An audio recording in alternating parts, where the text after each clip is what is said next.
Thank you for joining me here today. Today we'll be discussing how to make corrections within the Enhanced Tax Reporting module of Sage Businessworks with regard to employees who were refunded over withholding of OASDI. As you recall, in January 2011, the employee OASDI rate was reduced from 6.2 to 4.2%. Some employees may have left the company prior to installing the rate change within Sage Businessworks.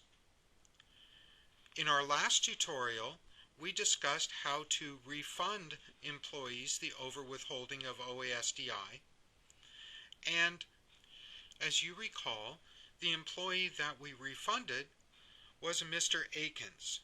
I've taken the liberty of preparing Mr. Akins' employee master list from Sage Businessworks, and as you recall, we have corrected the employee totals to the correct $53.59 for year-to-date employee OASDI. However, the Enhanced Tax Reporting module within Sage Businessworks only uses the payroll paycheck detail and not the employee totals. Therefore, we'll need to make some corrections within Enhanced Tax Reporting to produce a correct W2 for the employee. I'm going to select Payroll, Taxes, and Enhanced Tax Reporting and E-Filing. From this screen, I'm going to go down and select my 2010 W2 and W3. Now, I should point out at this time that since I'm using a 2010 W2 form, I will expect to see notices and errors within Enhanced Tax Reporting that my form is incorrect for the year that I'm processing my W2, and also since this was a 2010 W2, it will not incorporate the 4.2% employee OASDI rate. So I will see my employee OASDI highlighted with potential errors. So let's select OK to continue. And the first notice that I receive is that I have inconsistent totals.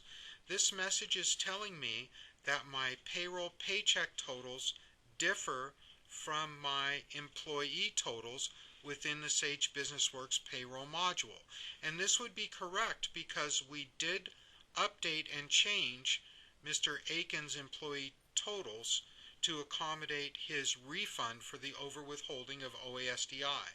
So I will select OK on this particular message. My W2 report is now beginning to process.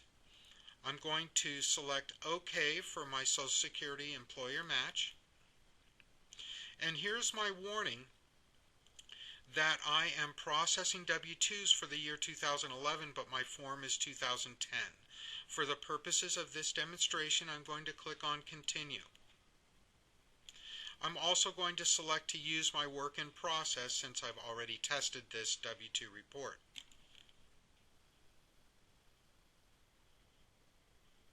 When my W2 information comes up in the reporting grid, I have the option of verifying that this information is correct for the employee. I can select Next Step, and I can now see the employee totals as they will appear on the W2. Notice that the Social Security withheld is showing at the old 6.2% rate. But for our employee Akins, his OASDI year-to-date withheld should be $53.59. We can then select Next Step. This is the message that I mentioned we would receive earlier. Since I'm using a 2010 year W2 form, it is not expecting to see the employee OASDI rate at 4.2%. So for the purposes of this demonstration, I'm going to select Continue without correcting, and all of my employee OASDI is going to be flagged as a potential error.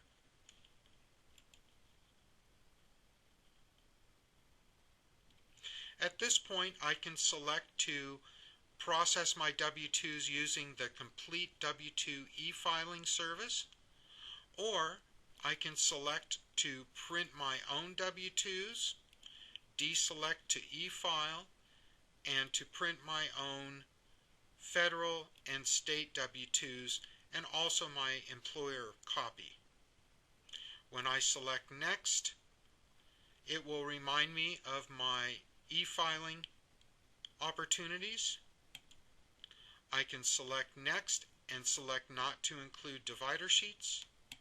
And when I select Next, I will get a listing of what is going to be printed. When I select Next at this point, I'll receive a preview of my W-2 form. And on our print preview screen, we can see that the year-to-date Social Security tax withheld is the correct $53.59 on the employee's W-2 form. I'd like to thank you for joining us here today, and please return often as new tutorials become available.